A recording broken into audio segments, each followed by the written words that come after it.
अदाउनि जा घायल मन ऐं वफ़ाउनि जे नाले दरबदर ज़िंदगियूं अलाए छो भरे जग में अकेला ई अंदर के खाए खोखलो करे छॾियो आहे।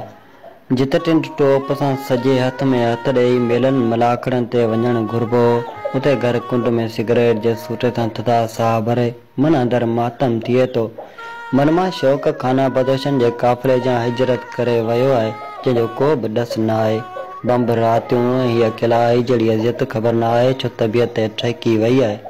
22 सालनि जी निसरियल जवानी ऐं मथे में 4 चांदी दाणा ॿुधाइनि था त तूं वाक़ई पोड़ो थी वियो आहीं। ऐं उमिरि जी सिधी सही ज़्यादती इहा त बचपन खसे यकदमि जवानी बजाए पीरी जे सरहदनि ते पेर जमाए छॾिया आहिनि। पोड़े चंड खे मौसमनि जे डिबरे सड़ण सां कॾहिं बि कावड़ न ईंदी, छो त मौसम कॾहिं बि हिकु रुख में न हिरंदी ऐं चंड बवक़्तु तरक़ी करे वरी बि साॻी पेरनि ते अचे थो।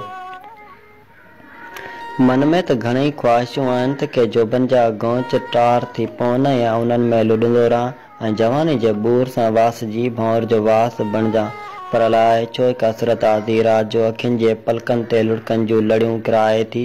कंहिं कम ज़र्फ़ जे ॾिनल घावनि खे लफ़्ज़ी भेटाऊं ऐं कंहिं नाशनास जे लाइ जवानी जलाइण खणी जो प्यार पंहिंजा इश्क उत्साह मेठ मोहबत पंहिंजो पर न पियो।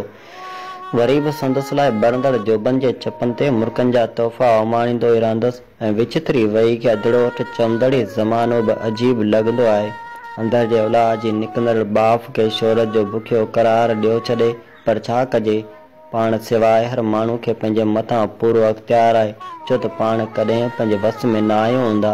हारायल कुकड़ जा उमेद जे आख़िरी कड़ा मुंहिंजो अदबी शौक़ ऐं टुटल फुटल अंदर जा उदमा खणी जो को कीअं चवे, पर मां जो ई आहियां सो ई आहियां।